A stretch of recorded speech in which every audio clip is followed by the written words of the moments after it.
for Tomorrow Expo and the HKFYG Leadership Institute Open Day.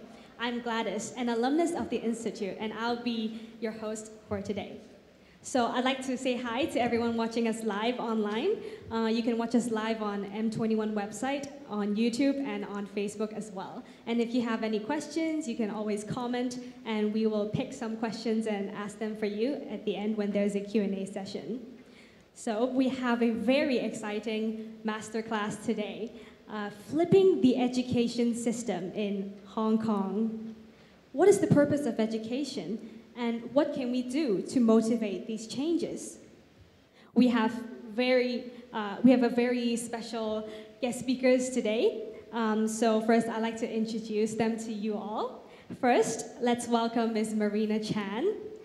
She's the Director of Education at MIT Hong Kong Innovation Node. Her work includes helping teachers integrate technology to create student-centered and inquiry-based learning environments. Next, let's give a warm welcome to Mr. Jimmy Tao. He's the CEO, Managing Director of Vitargent International Biotechnology Limited, and he's also a frequent guest speaker at the universities, and he shares his experiences as a unicorn startup CEO to those who want to start their businesses with social missions. Last but not least, let's welcome Ms. Natalie Chan, CEO and founder of Own Academy. She founded Own Academy in 2016 as a 21st century education solution with a focus on talent discovery, personal and professional development. Welcome all. So let's begin our discussion. First of all, I'd like to ask all of you, what does education mean to you, and what's the purpose of education? Maybe we'll start with Marina. So in my opinion, I think education is something that is lifelong. It's not just in a particular time period, K-12 or university. We're constantly learning every day. So I think education should be a means to cultivate that love for learning. And then obviously along that path, depending at what stage you're in your education, being able to develop that self-awareness, and then that sense of passion and purpose in terms of what you want to do and how you want to impact the world in your own way. So those are my key. Yes, I agree a lot as well. Well, besides what Marina said, I just want to add 2 points. One is to learn how to learn. This is, I think, the most important thing. And the second thing is to let each of us to really get to know what's our strengths and weaknesses by trying different things. I mean, these 2 points.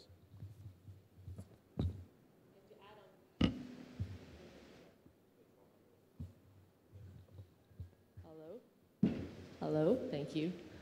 And to add on to their 2 points, I think education is about finding your purpose.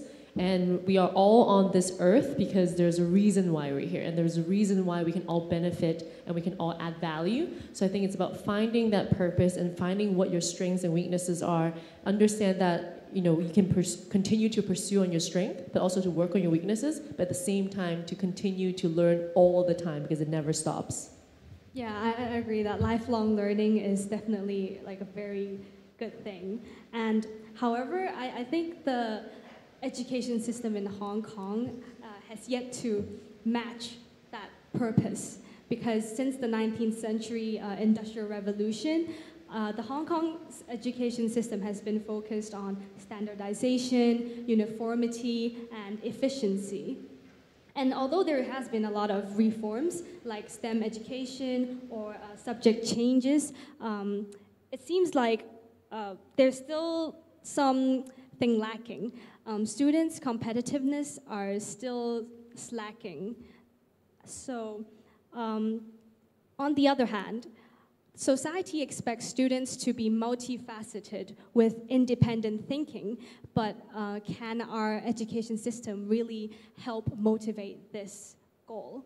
So I'd like to ask you all, what are some major problems you see in the education system now, and how can we possibly make a change in this area?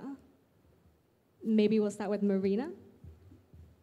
Sure. So I think an immediate an immediate challenge that we see facing, not just for Hong Kong, but globally, is how do you keep students, actively engaged in their learning to a degree where they actually enjoy learning, they love to learn, and they want to learn more. I think, over the past decade with a lot of new digital technologies, it has helped somewhat, but in a way it also takes away from the attention. Mm-hmm. So there's a lot of competing modalities out there that are competing for the students' attention. And so being able to really prioritize and focus on, their own personal development goals, how do you get them engaged, how do you get them academically challenged, and how do you support their learning along the way? I think that is something that has been a consistent challenge, because what we've learned is that, students learn through different ways. Everyone's a different learner. Some are more visual, some are more tactile, some are more auditory or sensory and whatnot. And so being able to craft a more personalized education platform for students to experience learning in a way that works for them, I think that's something that we can all take a closer look at. Yes, I agree that not all of us think in writing or words. Like, we also think in like visual or auditory experiences as well. What about Jimmy? Like, what do you think?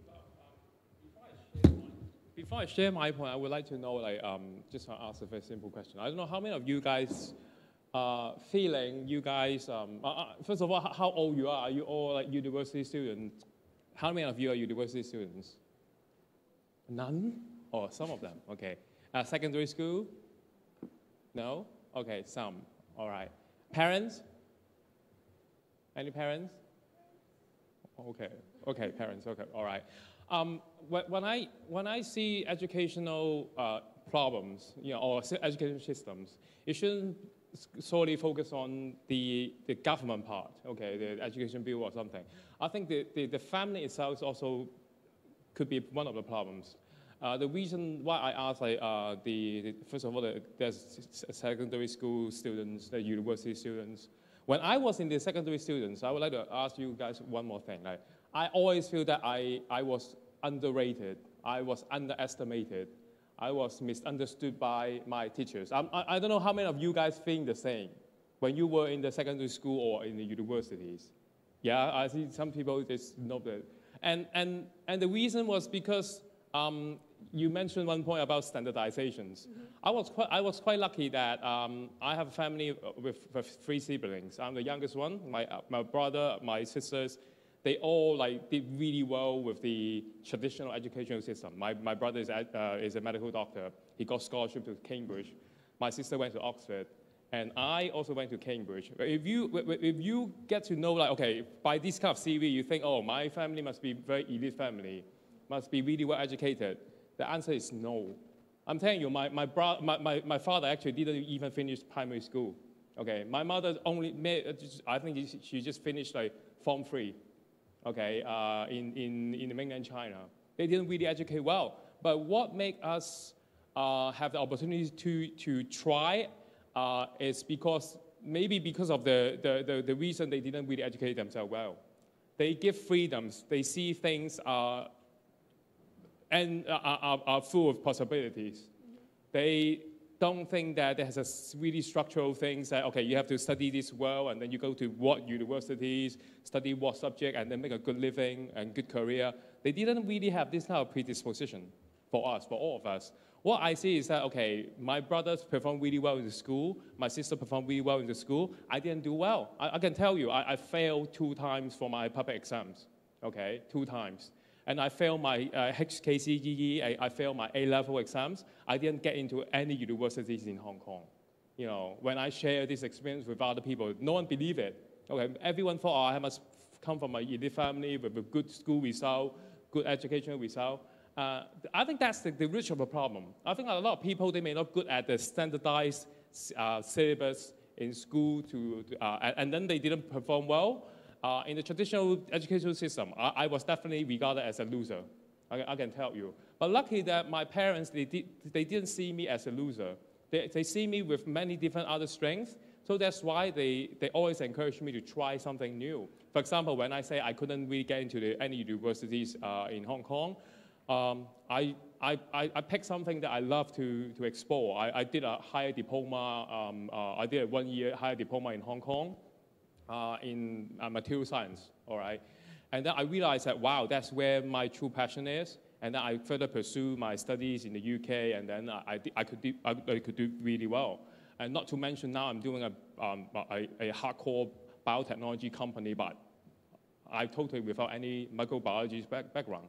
So like, yeah, there's many possibilities.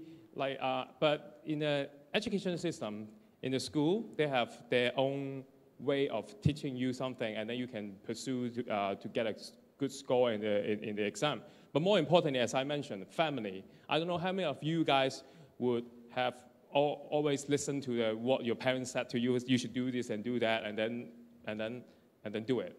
Is it really something what you're good at? Is it really something the only way that you should explore your career? I think my example is definitely no. All right. Yeah, I think we should understand that there are always multiple pathways to everything, and we shouldn't judge a fish's ability of climbing a tree. So, yeah. So we have to understand that everyone is individual and different. What about Natalie? What do you think about like some problems in Hong Kong's education? I don't know why this keeps happening. Thank you. Jimmy and I will keep switching. But I just want to say, actually, this is why I love Jimmy, because 4 years ago, I remember I was just about to start education as a path, and I saw him talking in a panel. And I heard his story about how he was not a great student, and that yet he built one of the most successful companies in Hong Kong. I was just so impressed. So I think that Jimmy is the perfect example of what the problem of education system in Hong Kong is. First of all, it just doesn't it just doesn't encourage everybody with different skills to excel. And I think school in general is not actually very motivating, because when you're told what to learn rather than choose to learn what you want to learn, you lose that motivation. Like if people are not motivated, they would just not do well. And clearly Jimmy is so motivated now, and that's why he's built such a successful company. And I also think that the problem with education is that it's so disconnected from the real world. I mean, we don't learn about what's happening in the real world. We don't learn about what's happening with like businesses. We don't learn skills that allows you to be employable. The school world and the real world are so disconnected. And that's a really big problem when it's meant to be a flow into professionalism. And then also I think that school is generally very boring. I mean, like I was so bored in school. I just did everything that I was told to do because I had to. I didn't get to choose what I want to do, maybe other than a few electives. But the thing is, like, school is not structured for you to have free time. And I think that's the biggest problem, is that when you don't have free time, you don't get to choose. You don't get to do whatever you want to do. And I think when schools kind of force all this time for you to study and become so competitive, then as a human being, you lose that passion. You lose that interest. And I think lastly, the biggest problem with school is that it doesn't allow you to make mistakes. It doesn't allow you to fail. And in the real world, we fail every day. As an entrepreneur, you fail every single day. And schools just always push you to excel. They give you an award even when you didn't win. And I think that's the biggest problem. That's not what real life is about. You need to know that mistakes are encouraged in the real world. You need to learn how to make mistakes, but the whole infrastructure of school doesn't support that. Yes, I agree that motivation, passion, freedom, and learning from mistakes are all very important parts of education. I think that the recent pandemic has shown us that technology in education has been becoming a necessity, and it even showed us new ways and opportunities to change things up and innovate education. So maybe now we can talk about education and technology. So Natalie, I would like to ask if you think that education technology is effective as a whole. I think there's many facets to that question, right? I think education technology, most of them that I see are just supporting the existing education infrastructure. I think that like if you have an education technology that helps you do better in math, or helps you do better in science, helps you do better in English, it doesn't actually work because it's still just giving you that cramming style of learning. But the problem is actually in how do you create a different experience in education. I think that should be what the solution for education is. And ed tech is just a tool. it's not actually helping students learn if they're not motivated to learn, if they're not interested in technology too. And I think that it also disconnects the student from human connection a lot when it comes to education technology. So I think that COVID is an amazing time during a human history to rethink and reset what education should be about, and to also to really look at whether the ed tech that has been used, it doesn't actually just mean creating a Zoom classroom. That's not ed tech. That's just using a technology tool to do another lesson differently, right? So I think the question here should be, what is the fundamental problem when we can look at COVID as an instigator to transform the experience of education? Yes, so I agree that technology should be used to transform education instead of just aiding what we have right now.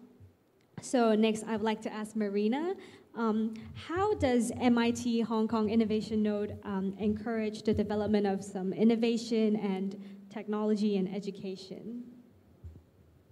Sure. So what we do at MIT in Hong Kong is really to sort of connect MIT Node and Hong Kong and the Greater Bay Area to kind of this vast and rich resources of education and technology and collaborations at the research level as well. And so what we really want to do here is to promote that entrepreneurial mindset that we think is really important, not just for personal growth, not just to be better in your careers, but really to navigate this new economy that we all know is very uncertain, and being able to really rely on your own capabilities to have that entrepreneurial mindset, which is a combination of skills, but also the attitudes and the competencies that will build you up and give you that resilience and that grit. And obviously that savviness when it comes to spotting new market opportunities, not just as a startup, but in your company as well. So we believe that really starts at a young age. So we do a series of programs for high school kids, also university students, to really build up that mindset and connecting it back to real world industry problems. So we work with a lot of corporates that would give us or co-craft these challenges, and then we would work alongside them to align their staff with our students to really help students understand pain points in a business and be able to come up with innovative solutions that could be both tech or non-tech. Obviously, we do lean on more of the technology developments in our solutions, and ultimately being able to pitch that in front of an audience. So that really builds teamwork, effective communication skills, critical thinking, all of these sort of what we consider human skills for the future. And there's a body of research coming from MIT at the beginning of the year looking at what are human skills and why are they important. And they are important because STEM skills can be learned and taught fairly quickly, but human skills take a lot longer. And it relies on that experiential engagement in order to develop those skills. And those skills are really critical for a very uncertain future. Yes, so I think we've established that real-world learning and even entrepreneurial mindsets is very important, with or without tech.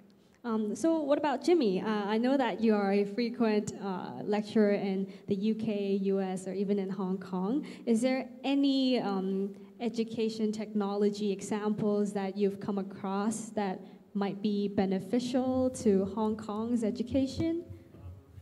Speaking of education technologies, nowadays, I remember I just laughed my teeth off. I think 3 weeks ago, I held one of the leading international schools in Hong Kong, I'm not going to mention the name, to give some career planning talks online, okay? And I remember I talked to that project manager of that school, apparently they're really loaded school, with a lot of resources. And I asked them, what kind of technologies you guys have been doing because of the COVID? They said, oh yeah, we do the online meeting, online e-learning, Zoom, whatever. I just oh, excuse me. And then that was actually the first time I joined because of the work I have to do the Zoom with my colleagues many times a day. And when I gave that talk, the feeling right after that talk was, oh, that sucks. it's not the same. It's not the same like you really seeing people and you interact with them and then you make sure that whether they're really sleeping or looking at you or ask questions. I just realized that how pathetic, they name this kind of stuff like technologies, when it comes to application.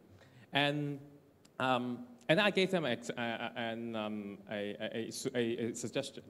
I said hey, speaking of that, I think there's something like there's a world pressing issue. I guess you guys should really deal with it. And let's ask your students if they can come up with some solutions for this kind of education technologies. One thing really bothered me is how you're going to distinguish the fake news rather is a real news, is authentic news. Okay, that's bombarded with the information and whether you can authentify them, whether you can tell whether it's true or not. And can they come up with some solution for that? Okay, because nowadays we know there's a lot of fake news, fake information, deepfake, with that fake video, fake everything. So how students can come up with a solution or technologies to deal with that? I think that really helps with the educational system. Because, we always think education comes with information, knowledge, whatever. If you can't even get authentic information, how can you do the education? Yes, so education technology is more of a tool for learning. But if we really need to make some changes to deep-rooted issues in our system, there has to be a change in the content and the fundamentals that we teach. So Natalie, I know that you apply some of Finland's education elements to Hong Kong's education, and Marina, you're from MIT, is one of the most renowned innovative universities in the US. And Jimmy, I know you have a lot of experience in studying and teaching in the UK and Hong Kong as well. Are there any other creative methods of innovating the education system or to introduce new learning experiences other than technology to Hong Kong? Marina first, maybe? Oh. Okay, yeah. I think two concepts are very important for the students, no matter how old they are. One thing is to have a serving heart, okay, or what people call humanity. Because nowadays, many of us always ask what we deserve. Okay, whenever there's a word with the D, it means there's no. I'm not going to serve. I deserve it. You're going to give me this stuff and give me that stuff. That actually amplified when I gave talks to students from those really leading university or leading high school, because I realized that they have so much. All right. Everyone's going to give them so much. Like the school give them so much, the family give them so much. Because as I mentioned, I gave the career planning or the university choices, that kind of advice to them. And I realized that actually they were supported by everyone, everything, and then they don't need to do much. What they need to do is maybe ask very simple questions. And I just realized that they just so well served by so many people. Whatever technologies you have, if you just always think that how that is going to help you or going to serve you, I think that's really, really wrong. Or if we educate a whole generation of young people, they're all asking, okay, what deserve? I'm going to get something that I deserve. That would be really miserable for the society. Because I myself, I always ask myself, okay, how I'm going to serve? How I'm going to help, how I'm going to offer something, instead of how I'm going to take something from other people. I think this is one thing. And then the second thing would be, nowadays, I guess the young people have too many choices, and especially for those who are really good at everything, good at science, good at literatures and whatever. I think for those students, when it comes to university choices, they're all thinking, okay, I deserve to study maybe medicines or law or global business. I always see those elite students, they study all these subjects. But yes, I think they're capable of doing that. But have they ever asked themselves, okay, what are some world-pressing social issues that they don't really feel comfortable with? Would they think about if they would like to do something to solve those issues? before they would like to pursue whatever subjects they're going to do. Because I realize that they always look at, okay, what parents want them to do, what their friends are doing, and then they feel like, okay, if they're good, they deserve something. And then those deserve something thing are those like subjects. So I think that those things are really wrong. I hope that the students, parents, or the whole systems, they could do something on this, you know. Yeah, what about Natalie? What do you think about some creative ways to flip the education ecosystem? I think one challenge I also see in young people, I think along with Jimmy's point, is that I think we live in a generation and we live in a time where everything is so efficient. Everything is like at the fingertips. You can order food, you can get a cab, you can buy things. And people forget that, like, you know, in order to get that efficiency, it takes 100,000 people behind the scenes to make that happen. So I know a lot of students that I've heard from other companies I work with is that they leave the job after like 6 months because they're like, oh, this is not what I want to do. And then people spend all the time to work and train them, and that becomes like a very kind of like this a discrepancy in terms of time and effort and resources. So I think that like students need to know more about like how long it takes in the real world to get things done and actually have patience. And to know that like you need to know exactly how to serve, because it's not about you, it's about us. How do you understand that? And I think that in order to reform the education, companies need to work very closely with schools. And companies need to give real-world challenges to schools, just like how Marina was saying. And I think also with HKFYG, they're doing these projects with companies. I think that's a really, really great opportunities. But I think the focus is how do we expand that to even more students? Because I think all you hear are like the top students in Hong Kong, right? Like we are offering that to all the best students, but how can we bring that down to underprivileged students? How do we create more of these opportunities? So I think we really need to create an ecosystem that brings in companies that has an effort in education. And how do we create that value exchange between the two? I think it's really the start of how we can transform. Yes, I agree that there are lots of issues that we need to think about. Instead of thinking what we deserve and taking everything for granted, we should also think about how to serve others. So what about Marina? Is there any creative ways that we can change up the education ecosystem? Sure. Yep. So I definitely agree with Jimmy and Natalie's points in terms of giving students kind of new, renewed experiences and kind of a reprioritization of what really matters for them as they grow up. I would also kind of shift the question slightly also in terms of how do we look at the education system today and what are some really great opportunities that we think educators, as we know that many of them are also audience in the Facebook or YouTube Live. You know, I think online right now is a huge opportunity for all of us. You know, really literally overnight, like 1.6 billion students and educators globally had to be, you know, forced online.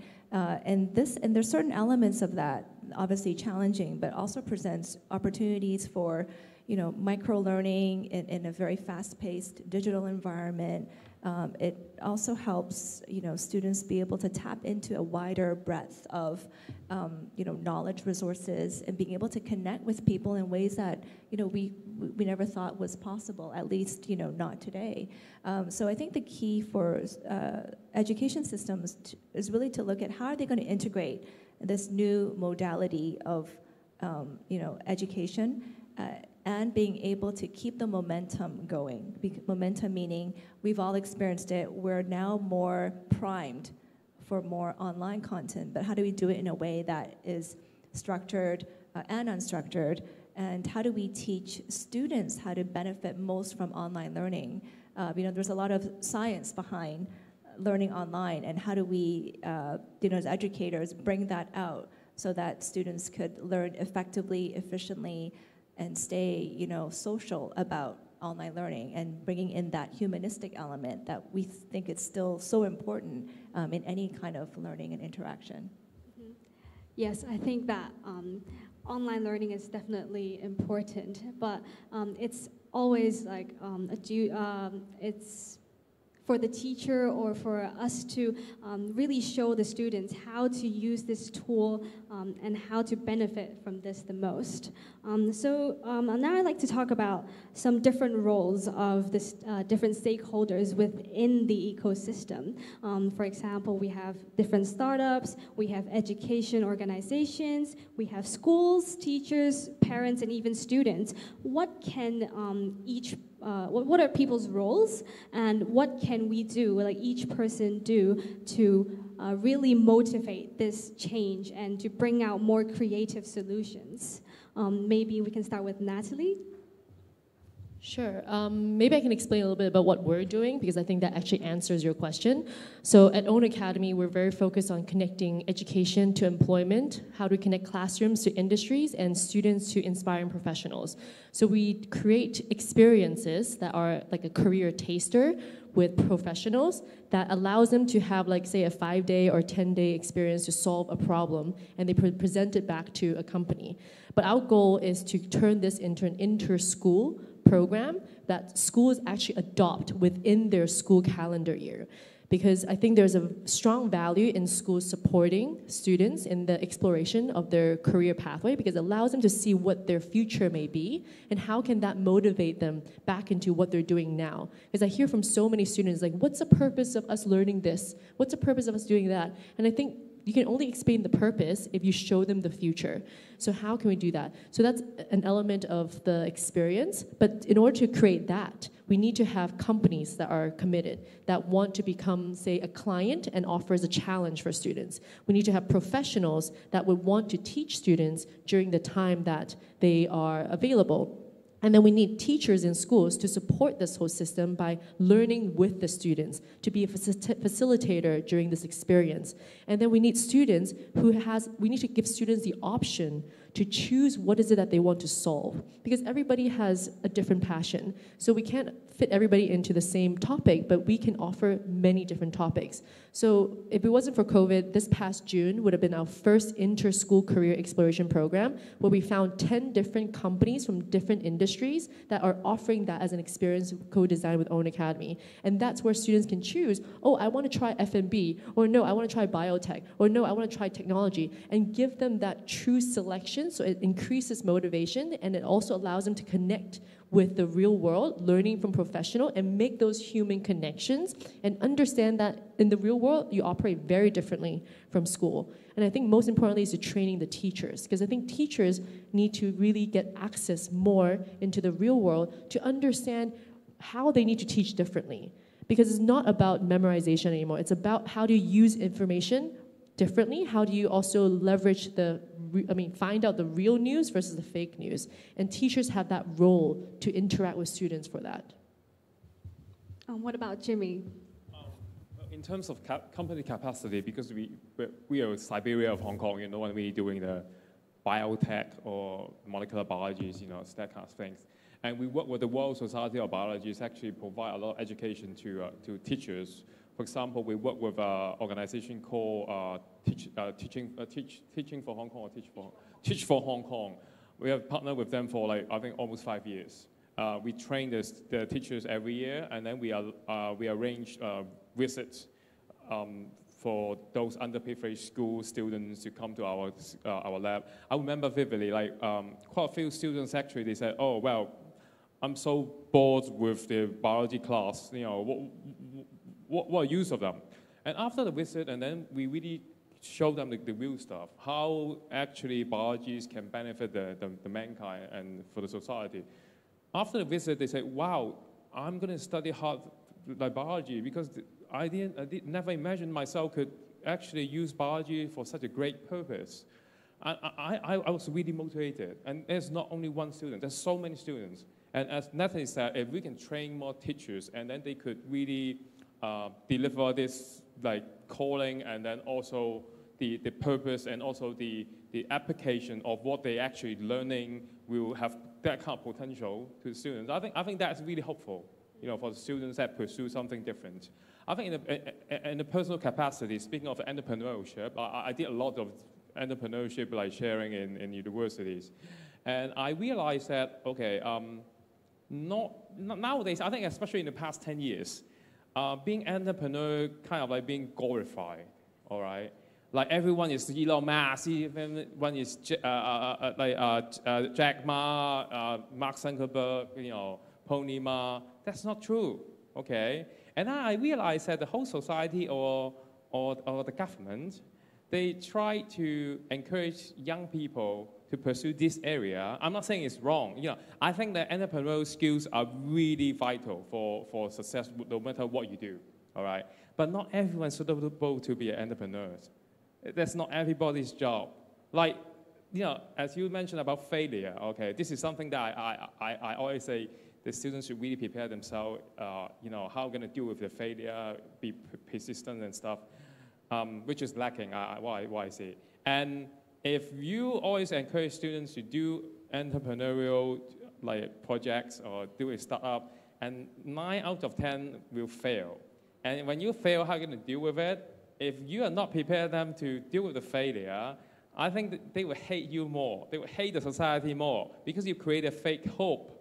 Okay, that's really poor expectation management. So my role in entrepreneurial education, I always say, okay, I'm going to equip you with all these skills.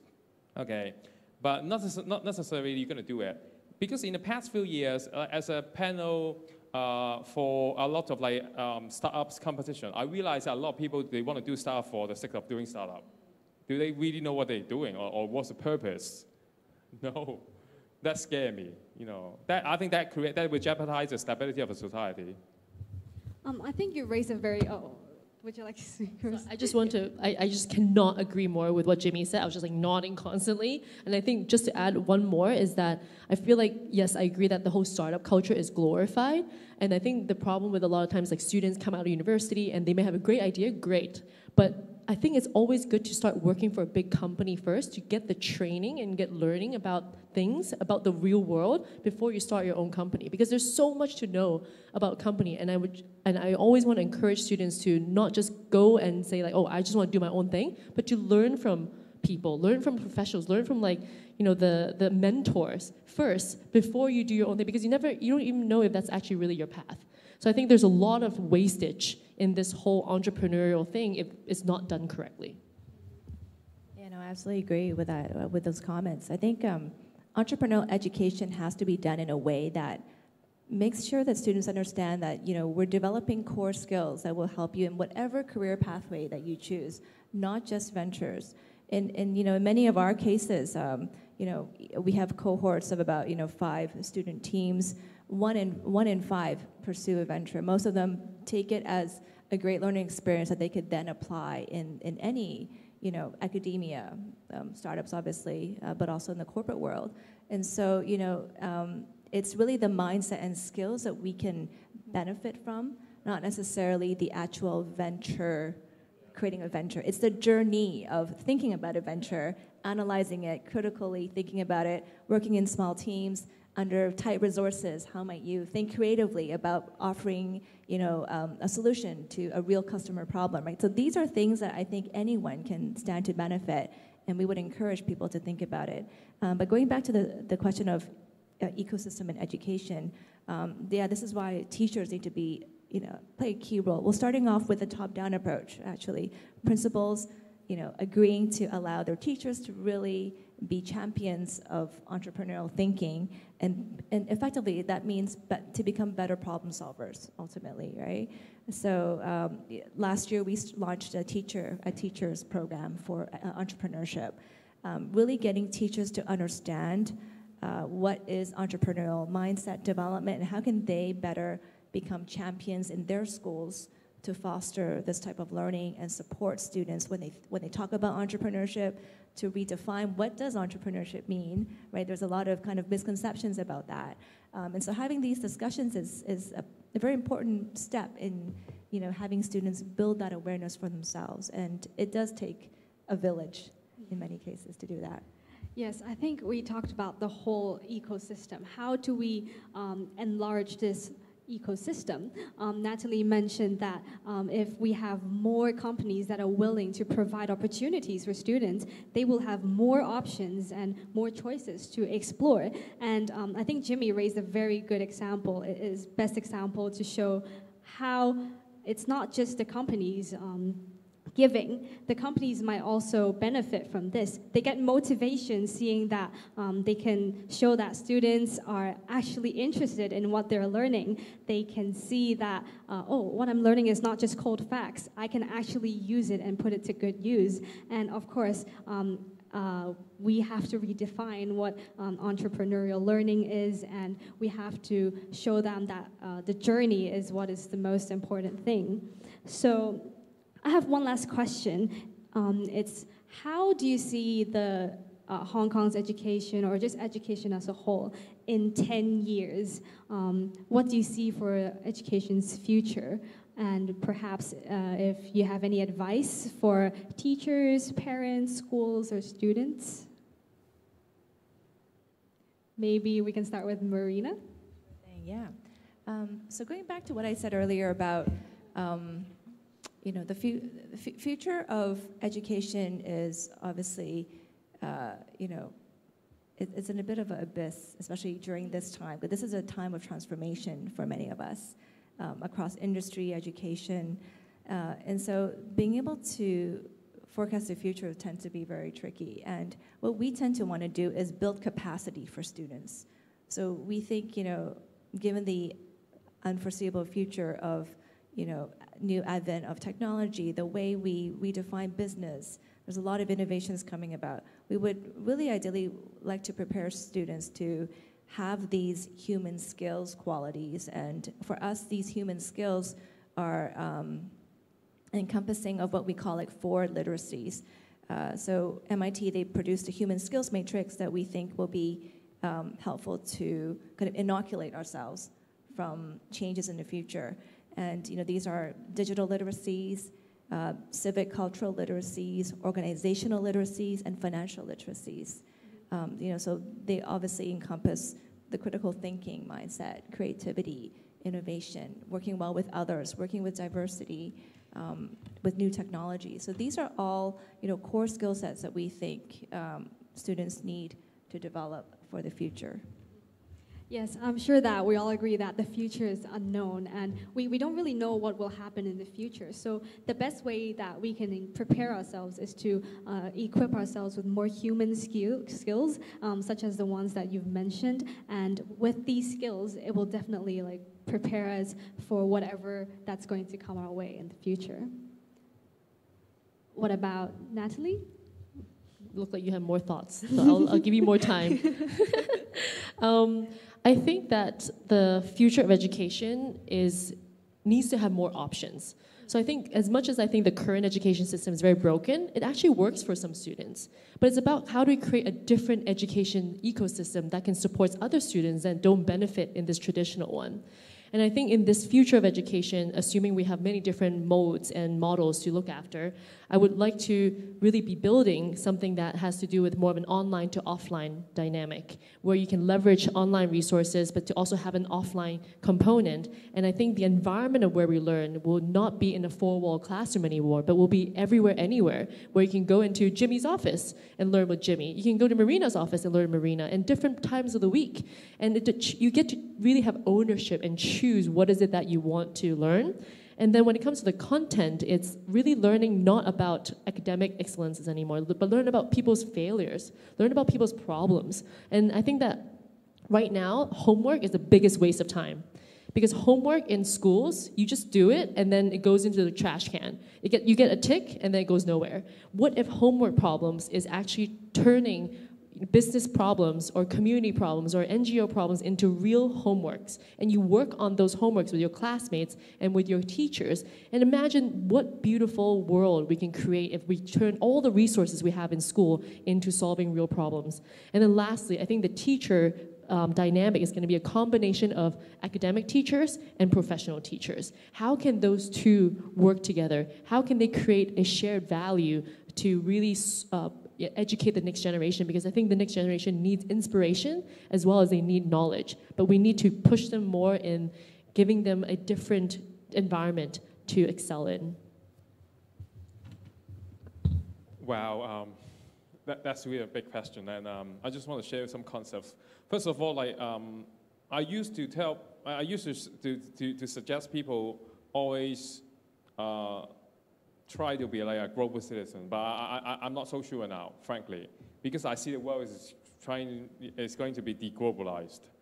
And so that's something that I used to so support in this, and now I just not so sure. This is one thing that in my mind. And second thing is, I think there's an atmosphere, especially in Hong Kong or places where there's a social protesting and stuff going on. A lot of well-established leaders, they heavily criticize our next generations. All right, I don't know why this is happening, but I think if we as leaders, we should find way to create leaders. Okay, not criticize them, not by criticizing. That's the role. Okay, leaders should create leaders. All right, this is something that we should really always bear in mind. And then the third thing, in terms of the industry or business application, there's some areas definitely will be the future. For example, the AI, the bioscience, the big data, all these things will definitely be the future. So I strongly and I really hope that our education system could have these elements as our core. At least we have the basic skills how to embrace these futures instead of just being a users. How we could be a creators. All right. I think these things are the things in my mind in response to your question. Yes, so I think real-world learning and entrepreneurial mindsets is very important as well. And we've mentioned that in the future, if we want to provide more options to build a stronger ecosystem, everyone has a part to play, and we all have to work hard together in order to provide more opportunities. And we also have to change our mindsets because leaders have to create leaders. So lastly, we've come to the question and answer section. So is there anyone in the audience who would like to ask a question?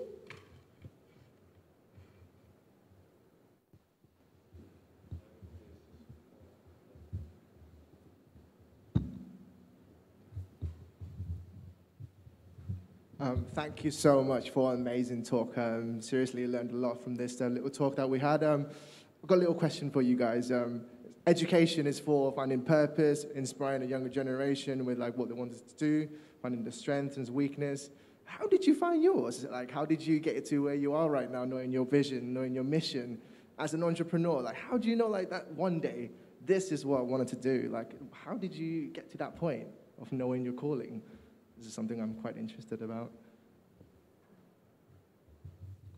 I can start.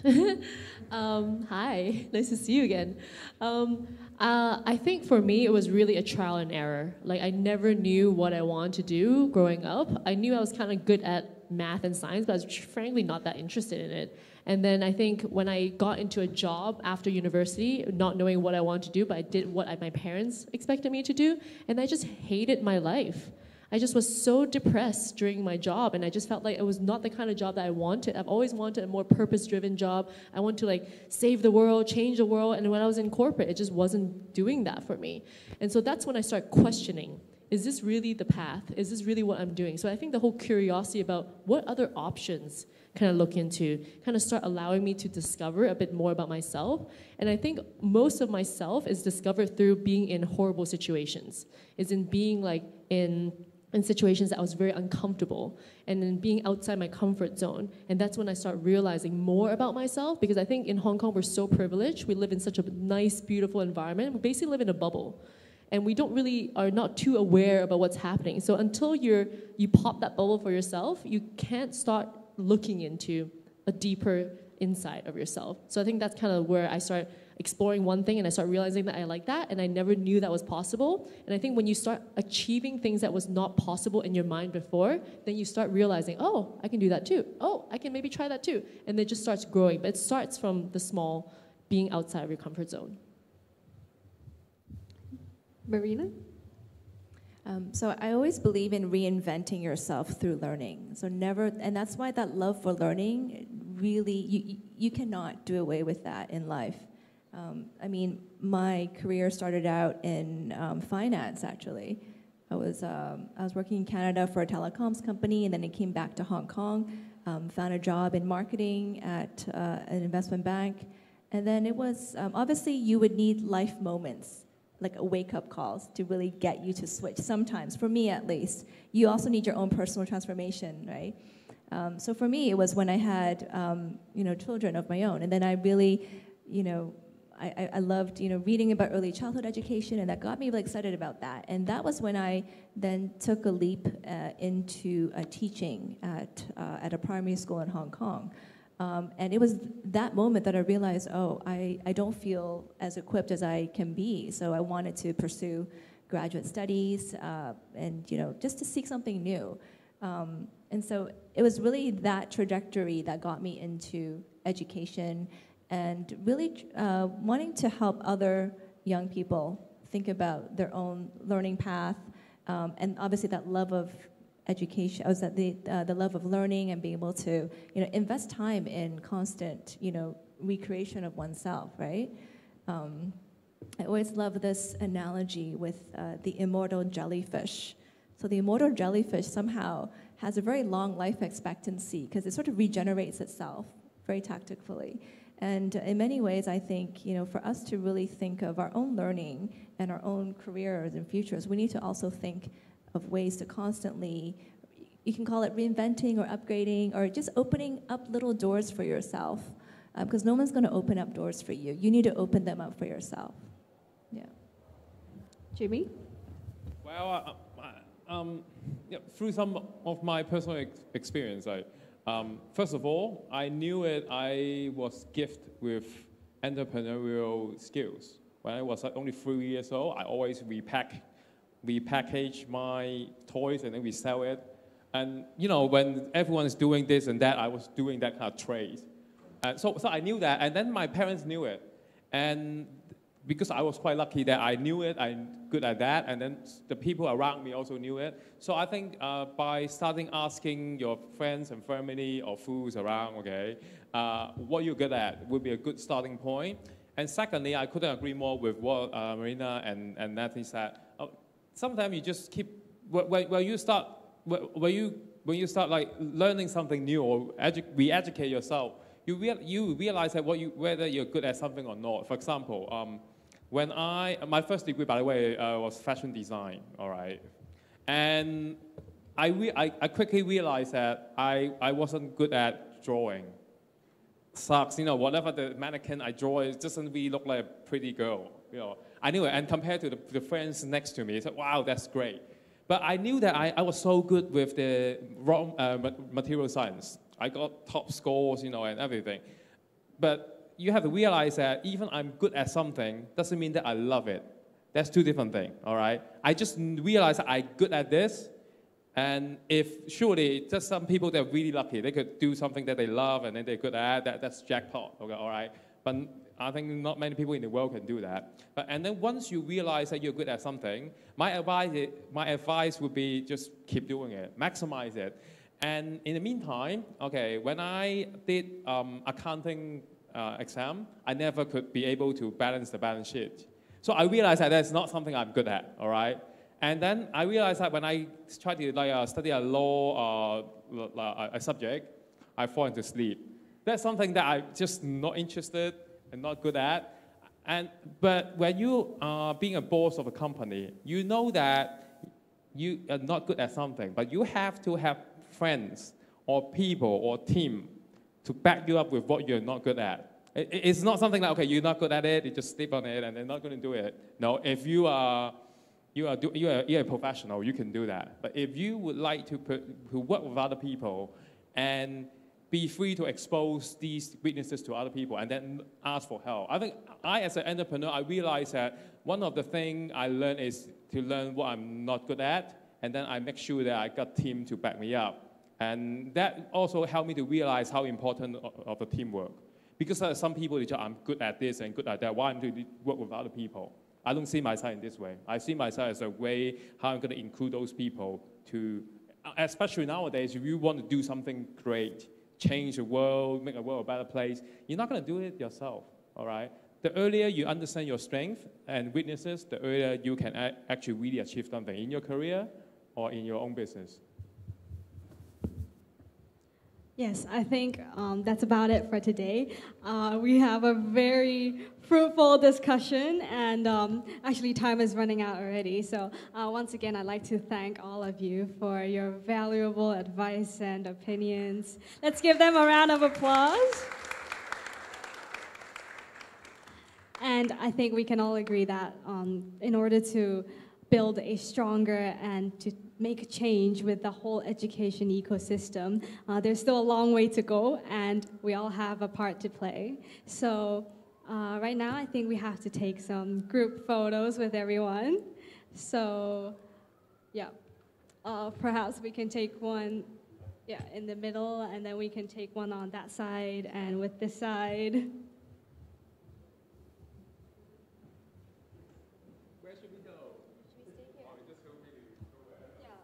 Perhaps we can go to that side first.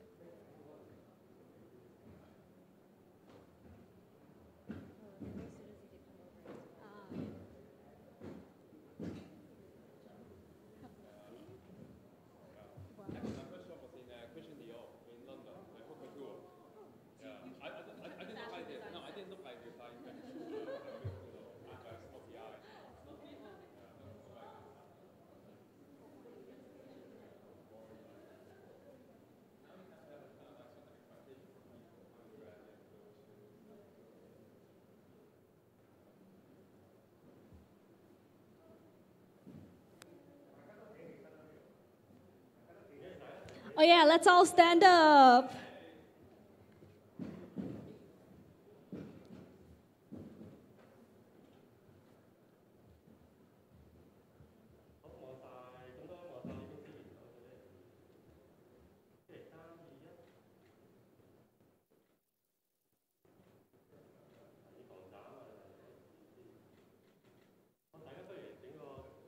Thumbs up. Oh, thumbs up.